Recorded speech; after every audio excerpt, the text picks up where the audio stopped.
কোরআনে কারীমের সাথে যার সম্পর্ক আছে আল্লাহ পাক তাকেও পুরস্কার দিবেন। থানভী রাহমাতুল্লাহ আলাইহি হাকিম উম্মত মুজাদ্দিদ মিল্লাত শাহ আশরাফ আলী নওয়ারাল্লাহু মারহাদা উনার মাওয়ায়েজের মধ্যে একটা ঘটনা লিখছেন। একটা মূর্খ এলাকা, তারা ইসলামী নিয়ম কানুন কিছুই বুঝে না। ওই এলাকায় একজন লোক মারা গেছে।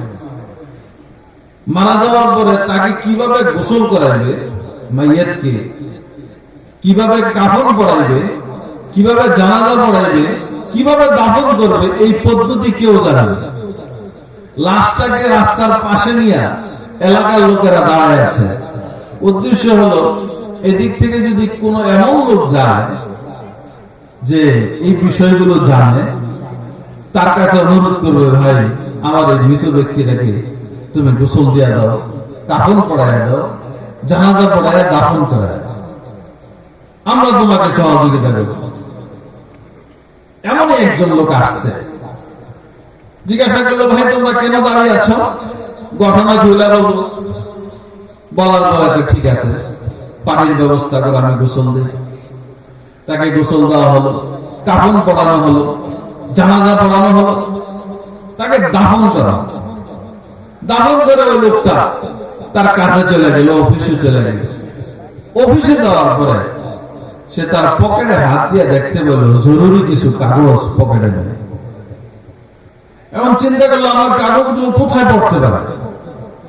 সে চিন্তা করে এটাই পাইল, আমি যখন লাশ কবরে রাখছিলাম, রাখার জন্য আমি নত হয়েছি, নুছি, তখন আমার পকেট থেকে হয়তো কবরের মধ্যে কাগজটি পড়ে গেছে।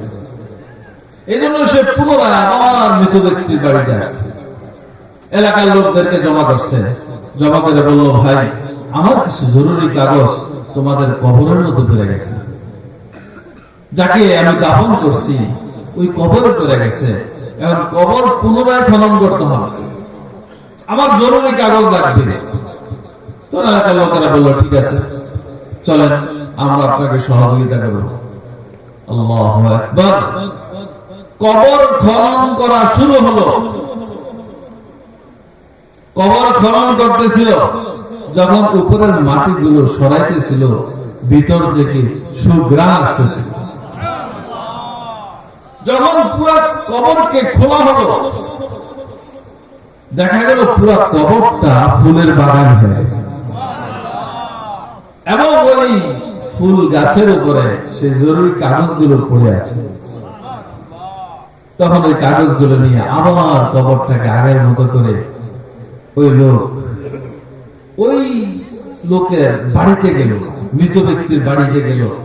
বাড়িতে গিয়া তার স্ত্রীকে জিজ্ঞাসা করলো যে তোমার স্বামী কি আমল করত। স্ত্রী বলল, আমার স্বামী সাধারণ একজন মানুষ ছিল, কৃষক ছিল, তার তো তেমন কোনো আমল ছিল না, আমার জানা নেই।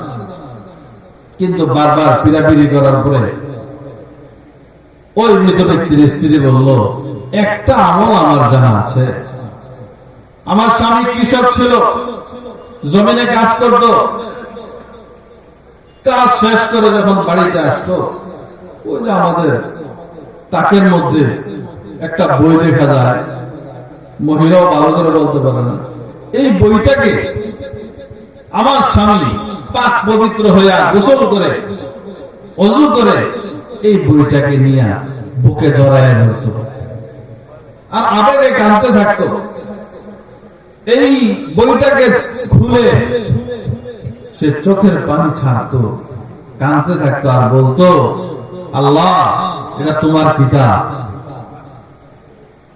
আমি তোমার বান্দা, আফসোস আমি তো পড়তে পারি না। মনে চায় তোমার কিতাব পড়ার জন্য, এই কোরআনে কারীম পড়ার জন্য আমার মনে চায়, কিন্তু আমি তো পড়তে পারি না। আল্লাহ তুমি এখানে যে কথাটা বলছো এটাও সঠিক, এই পৃষ্ঠায় যে কথাটা বলছো এটাও সঠিক, এখানে যেটা বলছো এটাও সঠিক। এইভাবে সে পৃষ্ঠা উল্টাইতো আর আবেগের সাথে বলতে থাকতো, আল্লাহ তোমার কালাম তুমি সত্য বলিয়াছ, এই পৃষ্ঠায় সত্য বলিয়াছ, এই পৃষ্ঠায় সত্য বলিয়াছ, কিন্তু আমি পড়তে পারি না। আর কোরআনকে নিয়ে এসে বুকে ঝরাইতো, মুখে চুমু খাইতো।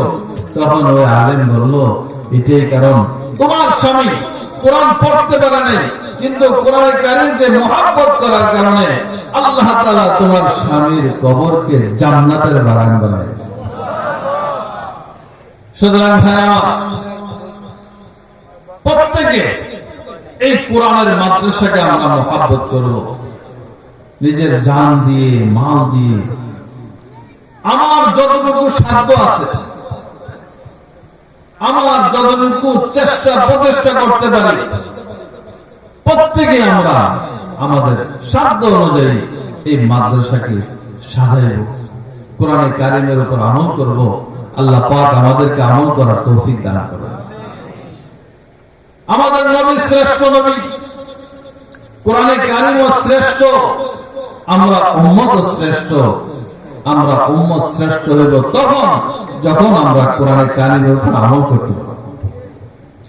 কোরআনে কারিমের উপর আমল করে আমাদের যে আসল ঠিকানা জান্নাতে যেতে হবে। জান্নাতে যাইতে হলে একটা জিনিস নিয়ে যেতে হবে, সেটা কি বলেন তো? আমল নিয়ে যেতে হবে। আমল ছাড়া আল্লাহর কাছে আপনার আমার কোনো দাম নেই। আল্লাহ পাক বলেন, ওয়াতিলকাল জান্নাতুল্লাতী উরিসতুমুহা বিমা কুনতুম তা'মালুন। আমি জান্নাতের মালিক বানাই দেব তোমাদেরকে, শর্ত একটা, আমল নিয়ে আসতে হবে।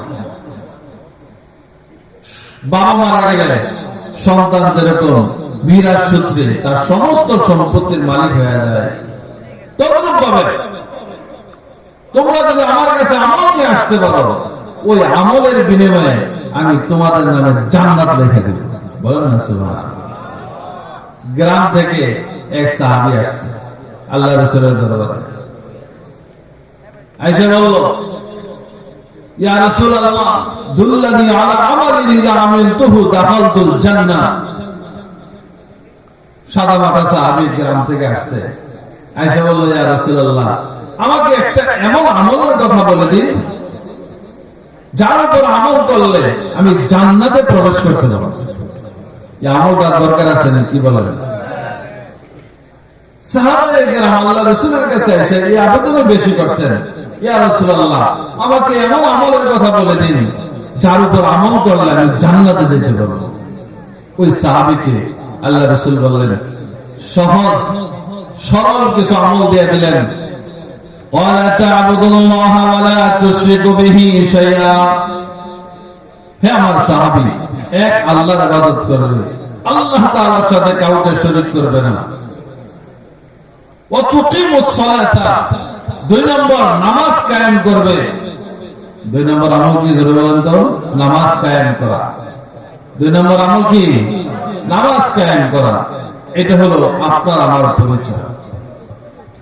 মুসলমানের পরিচয় হলো মুসলমান নামাজ পড়ে, কাফেরের পরিচয় হলো সে নামাজ পড়ে না, আল্লাহকে মানে। নামাজ এমন গুরুত্বপূর্ণ ইবাদত, আল্লাহ রাসূল বলেন, যে ব্যক্তি ইচ্ছাকৃতভাবে নামাজ ছেড়ে দেয় সে কাফের হয়ে যায়। বলেন নাউযুবিল্লাহ। তো আল্লাহ রাসূল ওই সাহাবীকে ঈমান আনার পরে এক নম্বর আমল দিলেন নামাজ। কোরআনে কারীমের মধ্যে আল্লাহ পাক প্রথম ঈমানের কথা বলছেন, তারপরে নামাজের কথা বলছেন। হাদিসের মধ্যে আল্লাহ রাসূল প্রথম ঈমানের কথা বলছেন, তারপরে নামাজের কথা বলছেন।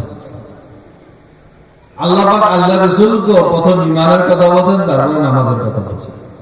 আল্লাহ রাসূল সাহাবায়ে কেরামকে প্রথম ঈমানের কথা বলছেন, তারপরে নামাজের কথা বলছেন। তাহলে ঈমানের সাথে নামাজের কত গভীর সম্পর্ক। ওই সাহাবীকে আল্লাহ রাসূল ঈমানের কথা বললেন, ওয়া তুকিমুস সালাতাল মাকতুবাতা। হে আমার সাহাবী, ফরজ নামাজগুলো তুমি আদায় করবে। ফরজ নামাজ, 5 ওয়াক্ত নামাজ আদায় করা। দুই নম্বর, ওয়া তুআদ্দিয়াজ যাকাতাল মাফরুজা। ফরজ যাকাত আদায় করবে। ফরজ যাকাত আল্লাহ পাক যাকে সম্পদের মতো নিয়ামত দান করিয়াছেন সেই নিয়ামতের শুকরিয়া আদায় করা, যাকাত আদায় করা। তিন নম্বর, রমজান মাসের রোজা রাখা। এই সামনে যে রমজান মাস আসতেছে, রমজান মাসের রোজা কয়টা আমল হলো? এক নম্বর তো ইমান, সে মুসলমান ছিল। দুই নম্বর নামাজ, তিন নম্বর যাকাত বলছেন আল্লাহ রাসূল, চার নম্বর রোজার কথা বলছেন। এই রিওয়ায়াতের মধ্যে হজের কথা নাই, অন্য রিওয়ায়াতে হজের কথা আছে। তাহলে 5 নম্বর হলো হজ। এই 5টা হলো ইসলামের মূল জিনিস। 5টা কি ইসলামের মূল জিনিস? এই 5টা আমলের কথা বললেন আল্লাহ রাসূল। বলার পরে ওই সাহাবী বলেন, ওয়াল্লাযী নাফসি বিয়াদিহি লা আযীদু আলা হাযা শাইআন ওয়া লা আনকুসু মিনহু ইয়া রাসূলুল্লাহ, ওই সত্তার কসম যার হাতে আমার জান, আপনি যে আমলগুলো বলছেন এর মধ্যে আমি বাড়াইবো না কমাইবো না। তখন আল্লাহ রাসূল সাহাবায়ে কেরামকে বললেন, মান সাররাহু ওয়া ইয়ানজুরু ইলা রাজুলিন মিন আহলিল জান্নাতি ফালইয়ানজুর ইলা হাযা। হে আমার সাহাবীরা, তোমরা যদি কোনো জান্নাতি লোককে দেখতে চাও তাহলে এই লোকটাকে দেখে নাও। জোরে সরে বলুন সুবহানাল্লাহ। কয়টা আমলের কথা বললেন? 5টা। যে 5টা আমল ইসলামের মূল ভিত্তি, এই 5টা আমলের কথা বললেন আল্লাহ রাসূল ওই সাহাবীকে, এবং ওই সাহাবী এই 5টা আমল করবেন প্রতিশ্রুতি দিয়েছেন। এর উপরে আল্লাহ রাসূল তাকে জান্নাতের সুসংবাদ দিয়েছেন। সুতরাং ভাই আমার, সবচেয়ে গুরুত্বপূর্ণ আমল নামাজ। 5 ওয়াক্ত নামাজ আমরা পড়ব। আমাদের যে মাদ্রাসা, এই মাদ্রাসাকে আমরা হেফাজত করব, কোরআন সুন্নাহ মোতাবেক আমার জীবনকে গড়ব। আল্লাহ তাআলা আমাদের সকলকে তৌফিক দান করেন। সকলে বলে আমিন।